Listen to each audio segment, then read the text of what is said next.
Upload करना ना करना वो तो बात की बात है, लेकिन मीटिंग को हम रिकॉर्ड तो कर ही देते हैं। ध्यान से सुनिएगा, आज आपको कुछ ऐसे कॉन्सेप्ट को हम पहले बताएंगे जो कॉन्सेप्ट शायद आपको अगले चैप्टर में प्रूफ के तौर पर पढ़ना है, अभी बस रिजल्ट जान जाना है। तो उसमें से एक रिजल्ट आपको बताने जा रहे हैं। इस कंडीशन को कहते हैं Wheatstone bridge condition. Wheatstone bridge, Wheatstone नाम है, व्हीटस्टोन ब्रिज कंडीशन। ये कंडीशन क्या है, इस कंडीशन को अच्छे से समझते हैं, इसके बाद इसके रिजल्ट पे आपसे हम बात करेंगे। व्हीटस्टोन ब्रिज कंडीशन कहता है कि अगर कोई 4 कैपेसिटर इस तरह से कनेक्टेड हो, देखिए जैसे एक ये कैपेसिटर है, एक ये भी एक कैपेसिटर है, एक ये कैपेसिटर है और एक ये कैपेसिटर है। आपको ये 4 कैपेसिटर दिख रहा है, हम इस स्टाइल से बर्फी के स्टाइल से कनेक्ट कर दिए। इसका नाम आपने रखा C1, इसका नाम आपने रखा C2, इसका नाम आपने रखा C3, इसका नाम रखा आपने C4, और एक कैपेसिटर बीच में कनेक्ट हो रहा है, ये 2 पॉइंट को कनेक्ट कर रहा है, इसका नाम हमने रखा C5। 5 कैपेसिटर आपको साफ साफ दिख रहा है, C1, C2, C3, C4 and C5। और बैटरी मान लो इन दोनों के बीच में कनेक्टेड है, ये पॉइंट का नाम A, ये पॉइंट का नाम हो गया B, इन्हीं के बीच में बैटरी कनेक्टेड है, मतलब चार्ज A से आएगा और B से निकलेगा। अगर ऐसा सिचुएशन हो और इस पॉइंट का नाम हम देते हैं P, इस या C, इस पॉइंट का नाम देते हैं D। तो याद रखिएगा, अगर ये कंडीशन क्या बता रहे हैं, अगर C1 बाई C2 का रेशियो इक्वल हो जाएगा C3 बाई C4 के, देन मान लो ये 4 माइक्रोफराड है और ये 8 माइक्रोफराड है, तो 4 बाई 8 हो जाएगा 1/2। मान लो ये 5 माइक्रोफराड है, ये 10 माइक्रोफराड है, तो 5/10 फिर से हो जाएगा 1/2। यानी अगर रेशियो सेम है तो उस सिचुएशन में अगर ये रेशियो सेम है तो ये जो आपको पॉइंट दिख रहा है C और D, इसका पोटेंशियल इक्वल या आपस में सेम होगा। कहने का मतलब देन जो पोटेंशियल C का होगा वही पोटेंशियल D का भी होगा। Potential of C exact equal to potential of D। और ये कैसे होगा, क्या होगा, सब प्रूफ अभी नहीं बता रहे हैं, प्रूफ अगले चैप्टर में पढ़ना है, आप उसको जानना भी, लेकिन न्यूमेरिकल में यूज करेंगे इसको, इसलिए अभी आपको याद करना है, बार बार कह रहे हैं। फिर भी कोई गधा बोलेगा कैसे हुआ, हम फिर से बोलना, याद करना है, प्रूफ तुम लोग करेंगे अगले चैप्टर में।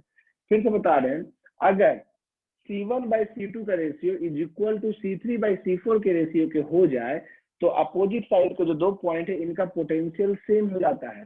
पोटेंशियल सेम होने का साफ मतलब है, पोटेंशियल सेम होने का मतलब है कि इनके बीच का पोटेंशियल डिफरेंस 0 हो गया। चार्ज कब फ्लो करता है, चार्ज हमेशा हाई पोटेंशियल से लो पोटेंशियल की ओर फ्लो करता है, लेकिन जब इन दोनों का पॉइंट सेम हो गया तो इससे इधर की ओर कोई चार्ज फ्लो नहीं करेगा, यानी no charge, that is no charge will flow through C5। C5 से कोई चार्ज पास नहीं करेगा। कहने का मतलब अगर यहाँ चार्ज आता है तो चार्ज 2 हिस्सों में बटेगा, उसके बाद चार्ज यहाँ आएगा। हम एरो समझा रहे हैं, करंट बना के एरो बनाना नहीं सही होता, हम समझाने के लिए बना रहे हैं। यहाँ पे चार्ज 2 हिस्सों में बटना चाहिए था, लेकिन इधर चार्ज बटेगा ही नहीं। मान लो 100 आया, इसमें 50 गया, इसमें 50 गया, बराबर बांट दिया, कोई जरूरी नहीं बराबर बटेगा, 50 के बाद यहाँ हो सकता है 30 जाता तो यहाँ जाता 20, लेकिन इधर तो कोई चार्ज जाएगा ही नहीं। क्यों नहीं जाएगा, इधर का जो पोटेंशियल है वही पोटेंशियल यहाँ का है, तो पोटेंशियल में कोई गैप न होने की वजह से ना कोई हाइयर है ना कोई लोअर है, यानी पोटेंशियल डिफरेंस 0 होने की वजह से इधर से चार्ज फ्लो नहीं करेगा। अगर मान लो 50 कूलम चार्ज है तो पूरा 50 इधर चला जाएगा, इधर से मान लो ये 40 गया, ये 60 गया, ये 40 इसमें गया, इसमें भी 40 जाएगा, इसमें 60 गया, ये भी सीधा ऐसे निकल जाएगा, उधर तो जाने वाला है नहीं।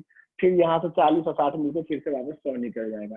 कहने का मतलब इसका कोई रोल नहीं रहेगा, मतलब वहां पे C5 होने के बावजूद भी आप उसको सर्किट से हटा सकते हैं, यानी रिमूव कर देना है। अब आपका सर्किट सिर्फ ऐसा दिखेगा, कैसा दिखेगा, आपके सर्किट में सिर्फ ये दिखेगा, पहला कैपेसिटर, दूसरा कैपेसिटर, तीसरा कैपेसिटर और चौथा कैपेसिटर। बीच का कैपेसिटर हमने रिमूव कर दिया। क्यों रिमूव कर दिया, क्योंकि उसका कोई रोल नहीं है, उससे कोई चार्ज पास नहीं कर रहा है और वो बेजान वायर की तरह, उसका कोई रोल ही नहीं है, ना उससे करंट पास हो रहा है ना उससे चार्ज पास कर रहा है, उसका कोई रोल नहीं है, तो उसको सर्किट से रिमूव कर देना है। तो यही आप ध्यान रखिएगा, इसको कहते हैं व्हीटस्टोन ब्रिज कंडीशन। इसको आप लिखिए और पहला न्यूमेरिकल आपको दिखाने जा रहा हूँ। क्वेश्चन नंबर पहला, कैलकुलेट, इसको आप लिखना चाहते हैं लिख लें, किन्हीं को कभी डाउट होगा तो हाथ उठाएंगे, जो हाथ उठाएंगे उनसे हम बात करेंगे। हम इसका फोटो भी आपको भेज दे रहे हैं, छोटा सा ही है फिर भी हम भेज दे रहे हैं ताकि किसी को कोई दिक्कत अगर हो महसूस तो कम से कम वो यहाँ से देख सकता है।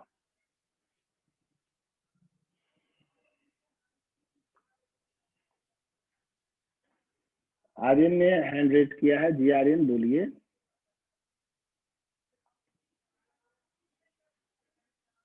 सुन रहे हैं हम? फिर से बता देना भैया। नहीं बताएंगे, फिर से एक बार नहीं बताएंगे फिर से। जो ध्यान नहीं दिए नहीं बताएंगे, थोड़ा सा आपको भी फास्ट होना होगा। और ऑनलाइन रहते हैं अरे ध्यान दिए, वो कोई दोनों बात का नहीं, रेशियो इक्वल होता है तो फिर रिकॉर्डिंग में देख लीजिएगा, नहीं बताएंगे। कल ध्यान दीजिए। आयत आर्यन एक बार में समझने की कोशिश कीजिए, जो नहीं समझ में आएगा हम नहीं बताएंगे। देखो यार, हम ये समझाएं कि कभी भी इनका और इनका रेशियो और इसका रेशियो अगर सेम हो जाता है तो उनके क्रॉस कोई भी कैपेसिटर है तो उससे कोई चार्ज फ्लो नहीं करेगा, आप उसको सर्किट से हटा सकते हैं। इस कंडीशन को कहते हैं हम लोग balanced Wheatstone bridge condition. Balanced Wheatstone bridge condition हम फिर से बताएं, ये याद करना है, प्रूफ नहीं बताएं, ठीक है? इसमें कुछ नया तो बात बोले नहीं। अब न्यूमेरिकल कराएंगे तब नहीं समझ में आएगा। तुम लोग को आदत हो गया कुछ भी नहीं बोलना, नहीं समझ में आएगा तो गलत है, उससे फिर आप पीछे हो जाएंगे। फिर हम लोग कोर्स कैसे करेंगे? इसमें हम सब कुछ सिखाना है, फंसेंगे हम। कैलकुलेट एक, हाँ फिर भी हम ऐसा बता क्यों दूंगा होता है ये पूछ रहे थे। ऐसा क्यों होता है। हाँ हम इसका मतलब है कि इसको प्रूफ करके बताइए कि ऐसा क्यों हो रहा है, यही ना आर्यन? हाँ बोल सकते हैं। तो गधा, अभी हम क्या बोले? कुत्ता 1 घंटा में अभी क्या बोले हम 2-3 बार में? महा गधा कुत्ता किसी का इंसान है तो वही बोले, अगला चैप्टर में बताएंगे कैसा कैसा है। तो साइंस का है लिया गधा एकदम बातें समझता है तो। हाँ मन बोलिए। भैया रिकॉर्डिंग ऑफ करना। रिकॉर्डिंग ऑफ का है? ऑन तो है, ठीक तो है? हमें रिकॉर्डिंग ऑन है, ठीक है? गाली बकने से पहले बोलो। गाली नहीं, मैं आशीर्वाद है। कुत्ता हम सबको बोलते हैं, हर बच्चे को। तो गाली मतलब मेरे द्वारा बोला गया। किसका गधा है? कौन है? कौन गधा है? अमन कुमार। ये वो कुत्ता रह बैठा सब है वैसे नहीं है। चलो चलो हटो। इसको तो हम बकायदा बोलते हैं, तुम इसको बकायदा रिकॉर्डिंग करके भेजो सब जगह। बिल्कुल, मेरे स्टूडेंट मेरे द्वारा कुत्ता सुनने के लिए तरसते हैं, क्योंकि जो मेरे से कुत्ता सुने हैं वो बहुत बड़े बड़े पोस्ट पे गए हैं। बैच को जो IIT एडवांस निकाल के IIT कानपुर को छोड़ के इसरो में गया, वो लड़का सबसे ज्यादा कुत्ता सुना था, सबसे ज्यादा। देखो कहाँ है, तुम लोग लाइन लगा के आओगे सुनने के लिए। इसको तो जरूरी है, इसी तो अपलोड होने लायक है। इतना चिंता मत करो यार, तुम्हें कितना डरपोक से बात करते हो, ये आशीर्वाद है। इसरो में अब हाँ बताया इसरो नहीं में कभी। है। इसरो में गांधीनगर का लड़का है यार, बहुत अच्छा है। अभी वो देखो 60 मात्र 60 सीट होता है उसमें, उसका सिलेक्शन हुआ है और 2014 या 15 बैच का है। अभी तो भाई आता है तो बहुत भाव से आता है। पहले तो बेचारा पैर भी छूता था, अब तो नमस्ते करता है। कुछ दिन बाद हाई ब्रो करेगा, पता नहीं, लेकिन लड़का ठीक है, कुछ नहीं कह रहे हैं। अच्छा आता है तो मिलता है, आप लोग भी जा सकते हैं। कैलकुलेट इक्विवेलेंट कैपेसिटेंस, इसीलिए अनम्यूट नहीं करते हैं। एक कुत्ता को बोलेंगे, दूसरा कुत्ता को बोलेगा, तीसरा कुत्ता उस पर आएगा। Calculate equivalent capacitance, calculate equivalent capacitance between point A and B. Calculate equivalent capacitance between point A and B in each of the following cases. किन्हीं को डाउट होगा प्लीज पूछिएगा, हम अनम्यूट कर देंगे। Calculate equivalent capacitance between point A and B in each of the following cases. ये जो अभी हम समझाए हैं इसी को सिखाने के लिए ही तो न्यूमेरिकल करवाया जाता है, और क्यों करवाया जाता है? न्यूमेरिकल में आपको डाउट क्लियर हो जाएगा, फिर आप एक एक पैटर्न से डाउट पूछिएगा। Calculate equivalent capacitance between point A and B in each of the following cases.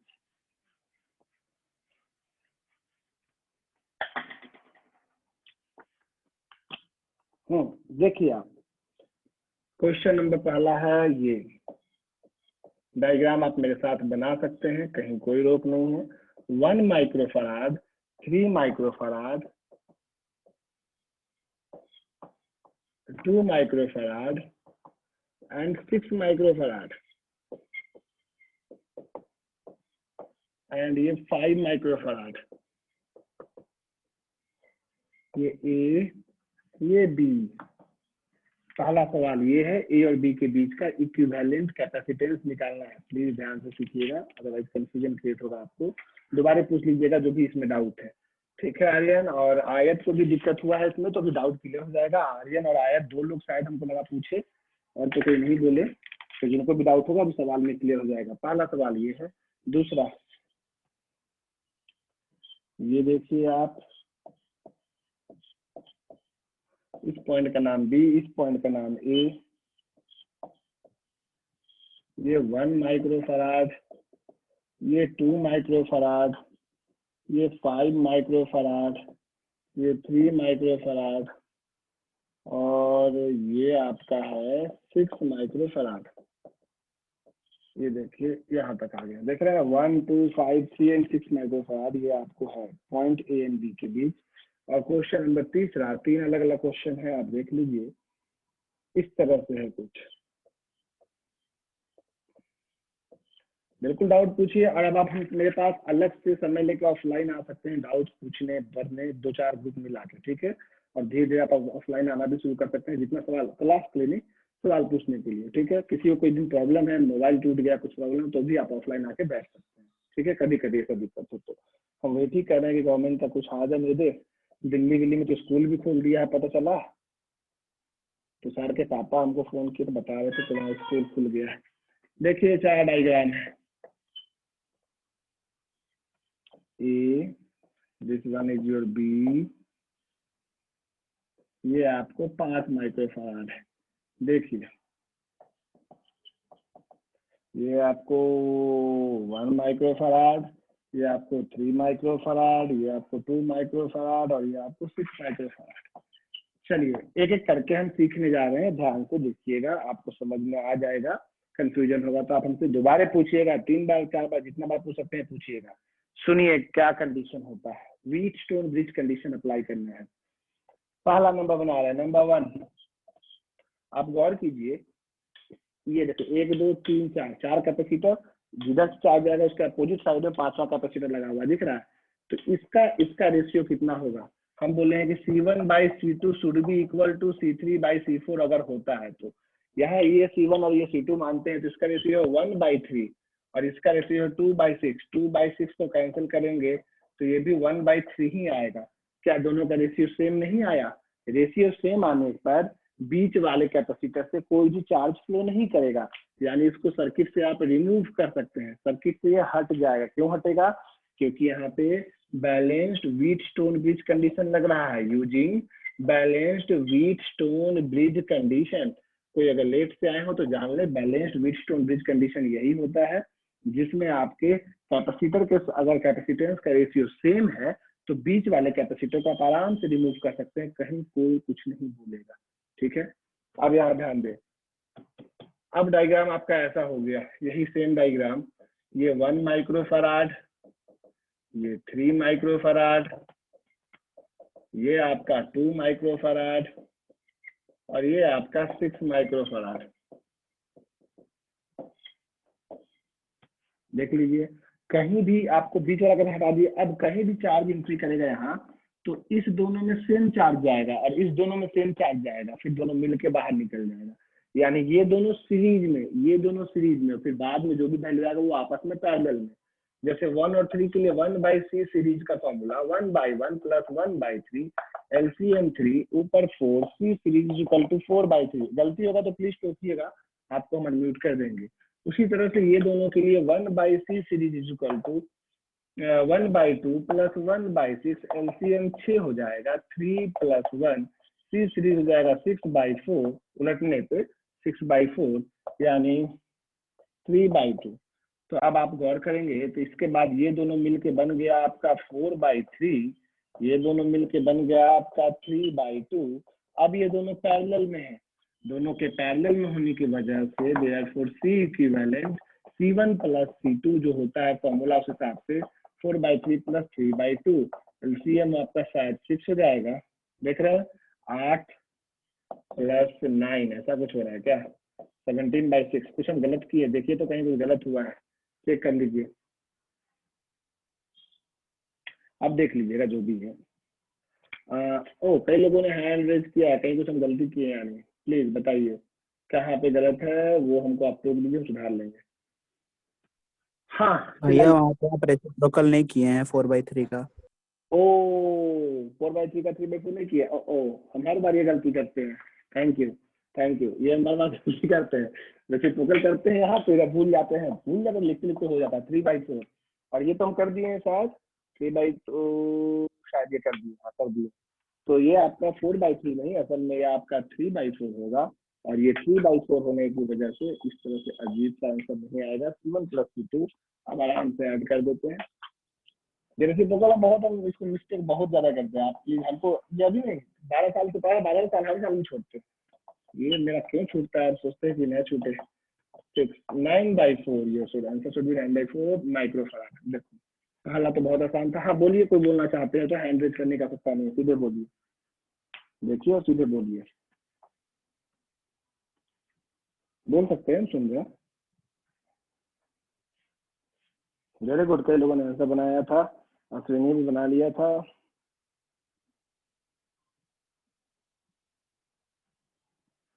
कहीं और कुछ कहना है? अपना अटेंडेंस जिस ग्रुप में भेजना हो, प्रेजेंट लिख के भेजना हो, भेज दीजिए ताकि आपका आज का अटेंडेंस लग जाए और हम चेक करें उन लोगों को वोटों के अटेंडेंस नहीं दे रहे। बोलिए, हम सुनने को तैयार हैं। क्वेश्चन नंबर दूसरे पे आ रहे हैं भाई।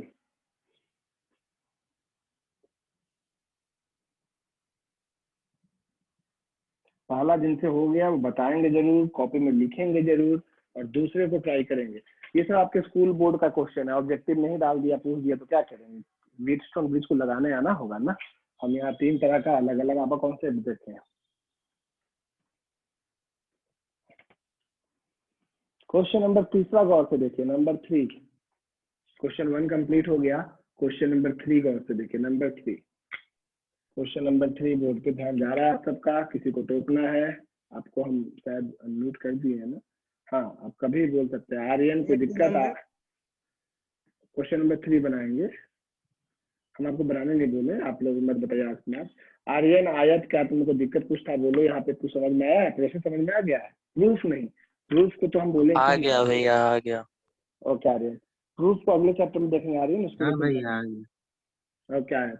देखिए अब 2 गाली खाया है आज, तो दोनों पर अगला साल समझ लो शुरू में जाने को तैयार हो जाओ। ऐसा कुछ नहीं है, बहुत लोग कुत्ता बोले हैं, घूमती चला रहा है, ये भी जान लेना। इसलिए मेरा बात को दिल पे मत लेना, कल ले आएगा रिकॉर्ड किसी लड़का का। खैर, घूमती कोई नहीं चला रहा है, क्यों बता, मेरा कोई पढ़ाया हुआ स्टूडेंट घूमती नहीं चला रहा है। ज्यादातर बेरोजगार घर में बैठा है, लेकिन घूमती नहीं चला रहा है। घूमती के लिए पैसा लगता है। ओके, यहाँ ध्यान दीजिएगा। क्वेश्चन नंबर 3 में यहाँ पे भी 4 कैपेसिटर है। सेम चीज, यही डायग्राम है, बस ये 2 पॉइंट के बीच में कैपेसिटर जो जोड़ा गया ए बी, और गौर कीजिए सी और डी। सेम सवाल में कैपेसिटर को अंदर अंदर ना जोड़, उसको बाहर बाहर कर दिया है, कोई अंतर उससे पड़ने वाला नहीं है। इससे अभी भी कोई चार्ज फ्लो नहीं करेगा। क्यों नहीं करेगा? क्योंकि जब भी 4 कैपेसिटर इस तरह से हो जिसमें कि ये बाई ये इक्वल टू ये बाई ये हो जाए, तो इसका और इसका पोटेंशियल सेम हो जाता है। सी और डी पॉइंट का पोटेंशियल सेम, जैसे यहाँ पे ई सी और डी का पोटेंशियल सेम था। अब इसको आप वायर या तो सीधे यहाँ से जोड़ो ऐसे, चाहे किनारे से जोड़ो, इसमें से तो चार्ज फ्लो होने वाला है नहीं, सर्किट से हट जाएगा। यानी तीसरा का आंसर सेम हो जाएगा, सेम एज फर्स्ट, आंसर पूरा सेम आएगा। कुछ बोलना है तीसरे में आपको तो देख लीजिए, तीसरा का आंसर सेम आएगा एज दैट ऑफ 1, पहला एकदम बिल्कुल ऐसा, तीसरा का आंसर सेम आएगा।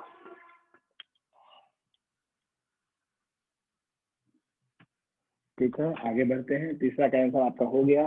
क्वेश्चन नंबर दूसरा, नंबर सेकंड, प्लीज ध्यान से देखिएगा। अभी जो हम आपको सिखाने जा रहे हैं, इस तरीकों का आप जरूर इस्तेमाल कीजिए, इसी से काम बनेगा। क्योंकि हर बार आपको व्हीटस्टोन खोजना पड़ता है, दिखाई नहीं देता है। ये क्वेश्चन और ये क्वेश्चन है, व्हीटस्टोन डायरेक्ट दिख रहा है कि हाँ यहाँ व्हीटस्टोन है। कई बार व्हीटस्टोन को पहचानना पड़ता है, तो हम पहचानने जा रहे हैं।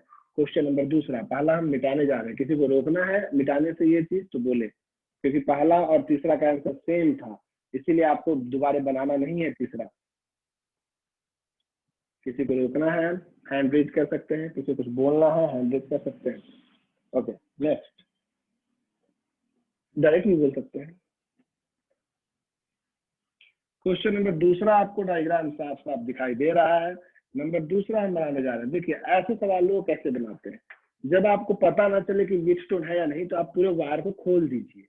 सारा कैपेसिटर खोल के घर में अलग अलग रख दिए। यहाँ कितने कैपेसिटर है गौर से देखिए, 1 2 3 4 और 5, यहाँ 5 कैपेसिटर है। सबका अपना अपना पॉइंट का नाम लिखिए। जैसे एक ज्वाइंट है ए, इस जगह ज्वाइंट वहाँ बी नाम दे दिए इस ज्वाइंट का नाम, तो इसका नाम सी दे देते हैं, इस ज्वाइंट का नाम बी देते हैं। और तो कोई ज्वाइंट नहीं बच रहा है जहाँ नाम देना पड़े, और कोई ज्वाइंट तो बच नहीं रहा, बस नाम देना पड़े। उसके बाद 4 पॉइंट ए बी सी और डी ऐसे सेट कर दो कहीं से भी, और जो कैपेसिटर जिसके बीच में है उसको लगाओ। हमने क्या किया, हमने 5 कैपेसिटर खोल दिया, और जो जो पॉइंट जहां जहां टच हो रहा, जहां जहां ज्वाइंट था, जहां जहां पॉइंट दे सकते थे, सबका नामकरण कर दिया, ए बी सी डी। और कहीं नाम करने का जगह दिख रहा है आपको? अब जबरदस्ती नहीं पूछ का नाम नहीं देगी, बी मतलब ये पूरा यहाँ तक बी हो गया, सब बी हो गया, ये सी इधर हो गया, इधर ए हो गया, एक एंड का नाम देना है।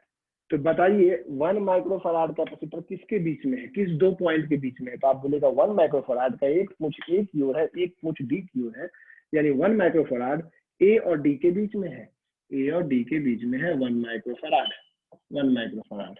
ना दूसरा सवाल होगा कि जरा बताइए ये 2 माइक्रोफराड किसके बीच में है? तो आप बोलेगा 2 माइक्रोफराड ए और सी के बीच में है, ए और सी के बीच में है, बिना खोले आपको नहीं पता चलेगा। तीसरा सवाल होगा कि 6 माइक्रोफारड किसके बीच में? तो 6 माइक्रोफारड का एक एंड सी को टच करता है, तो दूसरा एंड बी को टच करता है, सी और बी के बीच में है। यानी ये तो आपका 2 माइक्रोफारड था, ये देखो सी और बी के बीच में 6 माइक्रोफारड। मेरा अगला होगा 3 माइक्रोफारड बी और डी के बीच में, बी और डी के बीच में आपका 3 माइक्रोफारड। अच्छा ये किसके बीच में? 5 माइक्रो सी और डी के बीच में, सी और डी के बीच में 5 माइक्रोफारड। दिख रहा है आपको 5 माइक्रोफारड? आप जरा सोच के जवाब दें यार, देख लिया, देख लिए अच्छे से।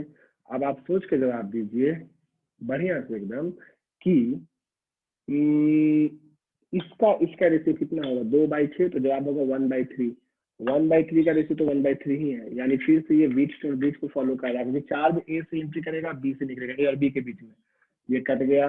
और फिर से ये दोनों सीरीज, ये दोनों सीरीज, 2-6 सीरीज, ये सीरीज, फिर आपस में पैरेलल, आंसर सेम। यानी एक ही सवाल को 3 अलग अलग डायग्राम को से बताया गया, इसका भी आंसर सेम होगा। फिर से कुछ पूछना है जल्दी से पूछिए,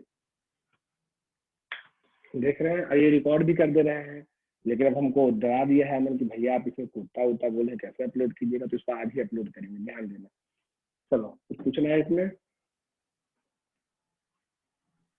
वही अगर 5 से ज्यादा कैपेसिटर रहा तो नहीं लगेगा व्हीटस्टोन ब्रिज, फिर आपको हम और भी मेथड सिखाने वाले हैं, कहीं सीरीज पर डायरेक्ट दिखेगा, नहीं तो आपको हम लूप लॉ, जंक्शन लॉ और ट्रायंगल लॉ, स्टार लॉ, बहुत सारा फालतू फालतू लॉ सिखाने वाले हैं, ठीक है? बहुत सारे केसेस बनते हैं, उसको हम लोग सीखेंगे, आपको इसमें कोई दिक्कत नहीं है। मेरा एक सवाल है, calculate equivalent capacitance between point A and B, सवाल वही है, between point A and B, calculate equivalent capacitance between point A and B। देखिए ध्यान से, ये मिटा रहे हैं क्योंकि एक ही सवाल को 3 रूप में आपने बनाया। Calculate equivalent capacitance between point A and B, ये देखिए आप में से कितने लोग इसको बना पाते हैं वो हमको मेन देखना है फटाफट, ताकि आपको कॉन्फिडेंस आ जाए। तो ज्यादा ही कितना हो गया,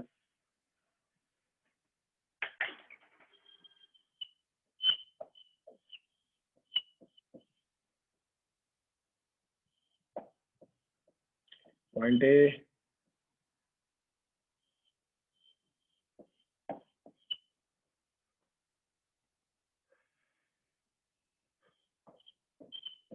पॉइंट ए एंड बी है ना, ये देखो ए और ये है बी, ये सी और ये है डी, ये 2 माइक्रोफराड, ये 4 माइक्रोफराड, ये 5 माइक्रोफराड, ये 10 माइक्रोफराड, और ये आपको 4 माइक्रोफराड। तो आपको बताना है ए और बी के बीच का इक्विवेलेंट कैपेसिटेंस, जल्दी से माइक्रोफराड में सारा unit. Find equivalent capacitance between A and B.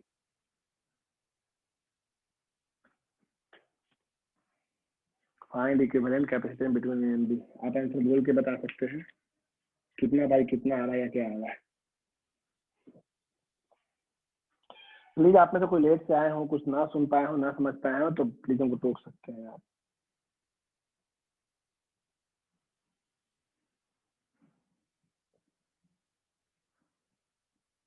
आपका अटेंडेंस को हम देख रहे हैं कितने लोग हैं, तो नजर दौड़ा ले रहे हैं, ज्यादा लोगों ने अटेंडेंस दिया नहीं है, सबको प्रेजेंट लिख देना होगा।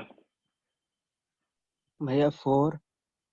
एक आंसर आया है 4 माइक्रोफैराड। बाकी लोग का भी सुन लेते हैं आप।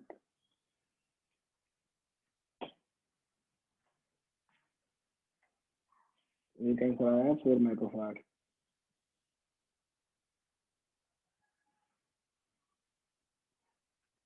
अटेंडेंस भी दे दे अपना और प्लीज सवाल भी बनाए, क्या हो सकता है इसका आंसर, किसी एक को बताएं। और कोई बनाइए, बनाइए कनक। 4 भैया। तो छाया का भी 4 आया है। और किसी का कोई आंसर?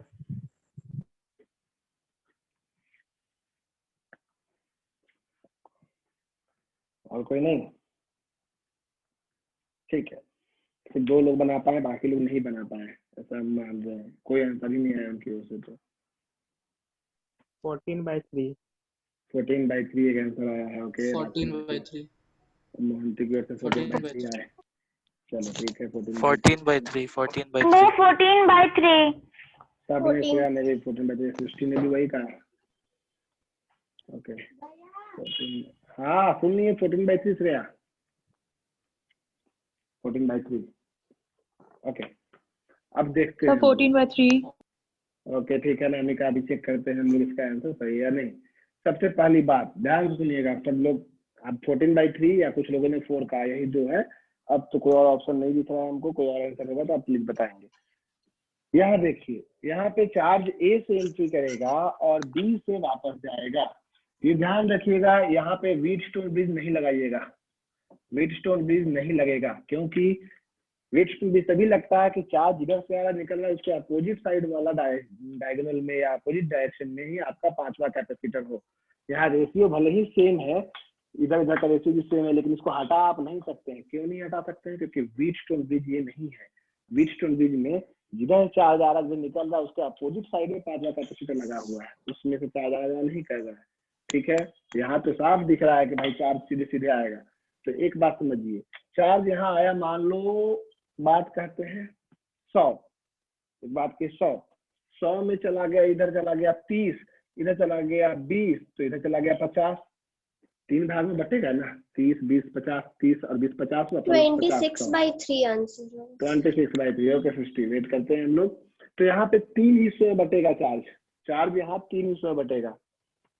सब लोग मेरे ख्याल से अटेंडेंस ही दे रहे होंगे, आप आंसर बोल के भेज सकते हैं, अगर आंसर भेज रहे हैं तो अच्छी बात है। 3 हिस्सों में चार्ज बटेगा यहाँ पे।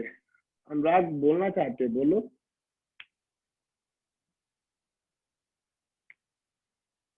बोलो बोलो अनुराग, हम सुन रहे हैं, बोलो। मेरी आवाज भी नहीं आ रही है, क्या हो रहा है? बोलिए। ठीक है, तुम सबको म्यूट कर दे, कोई बोल ही नहीं रहा है। मेरी आवाज आ रही है? कोई आदमी बताए कि मेरी आवाज आ रही है? हाँ भैया। हाँ भैया आ रहा है। ठीक है, थैंक यू। तब कोई नहीं बोलेगा, अब किसी को बताना ही नहीं है, कोई बोलेगा ही नहीं, प्लीज मत बोलिएगा। हाँ, तो यहाँ पे चार्ज 3 हिस्से में बटेगा। चार्ज कैरो से नहीं दिखाते हैं, बार बार कर हम समझाने के लिए बना रहे हैं, उसको मिटा देना चाहिए हमको, लेकिन अभी समझाने के लिए बना रहे हैं। अगर यहाँ पे मान लो सबको बराबर ही बटा, एक बात कहते हैं 10 10 10, 30 से 10 10 10, तो जो इसमें जाएगा वही इसमें जाएगा, इन दोनों में सेम जाएगा। आंसर मतलब बता रहे थे भैया, हमको नहीं जानना है, इस दोनों में मैसेज सेम देख लेते हैं, माइक्रोफोन नहीं काम कर रहा था। कोई बात नहीं, अब बंद कर दो रे गधा, बंद कर दो। कैसा कैसा ये वो कुत्ता नहीं है बैच में। यहाँ देखो, ये दोनों सीरीज में, ये दोनों भी सीरीज में। क्यों सीरीज में? क्योंकि इसमें जो चार्ज आएगा फिर उसी तरह इन दोनों में सेम जाएगा। तो 4 और 2 सीरीज में है, तो 1/C सीरीज 1/2 + 1/4 LCM 4, 3 उलट 2 4/3। ये सही है, देख लो आप।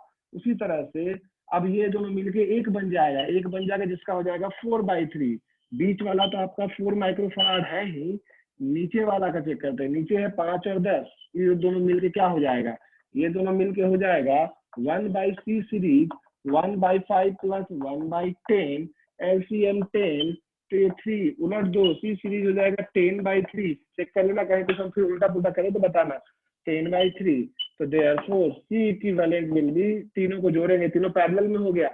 पहले ये दोनों सीरीज, ये दोनों सीरीज, और ये अकेला था, ये दोनों मिलके एक बना, ये दोनों मिलके एक बना, और ये तीनों आपस में पैरेलल।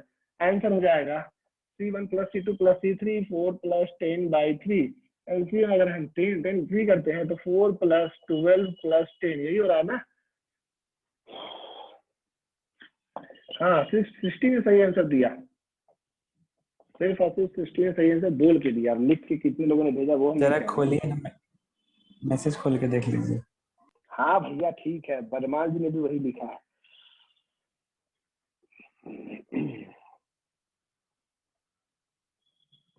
मैसेज में तो कुछ आया नहीं, खाली प्रेजेंट प्रेजेंट आप लोग का आया है।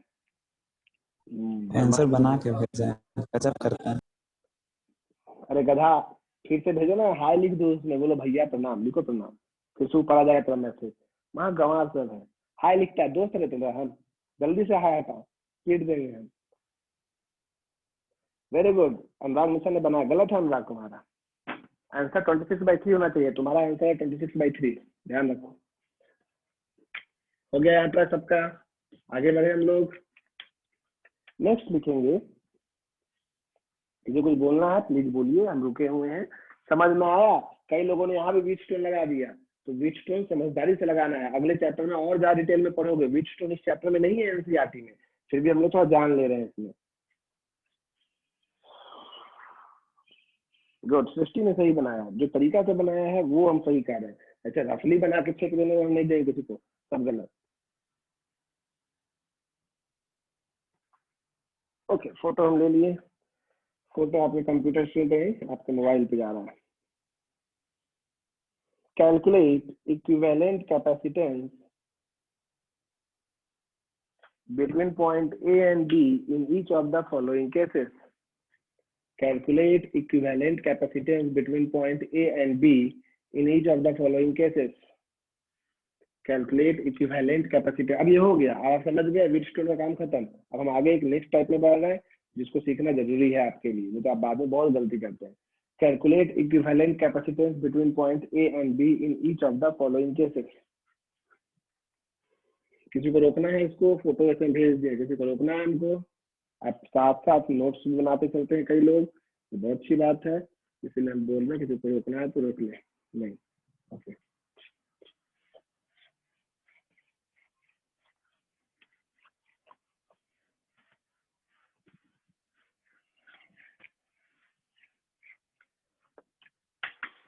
देखिए डायग्राम, उसी में लिखेगा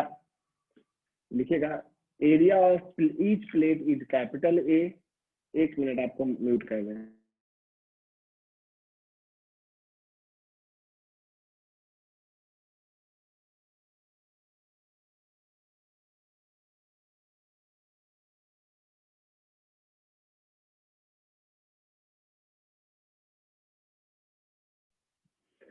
यहाँ पे आपको लिखना है उसी के नीचे कैलकुलेट कैपेसिटेंस लिखे हैं ना, in each of the following cases equivalent capacitance between point A and B. उसमें आपको लिखना है area of each plate is capital A, given area of each plate is capital A, given area of each plate is capital A and separation between them is small D, and separation between them is small D. फिर से बोलते हैं, it is given area of each plate is capital A, area of each plate is capital A and separation between them is small D, and separation between them is कितना, small D. देखिए diagram कुछ ऐसा है,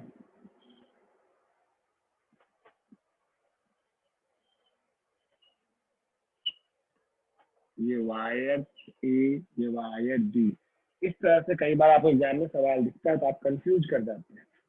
ये है question मेरा, ये meeting and होते ही आप अगला मीटिंग ज्वाइन कर लेंगे, ठीक है।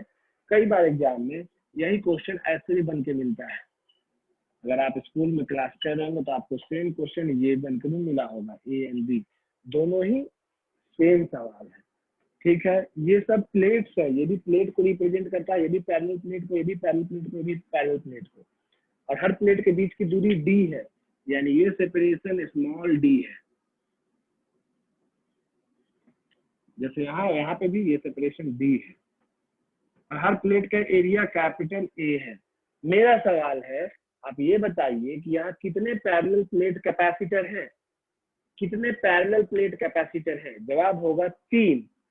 ये दोनों मिलके एक पैरेलल प्लेट कैपेसिटर, ये दोनों मिलके एक पैरेलल प्लेट कैपेसिटर, और ये दोनों मिलके एक पैरेलल प्लेट कैपेसिटर।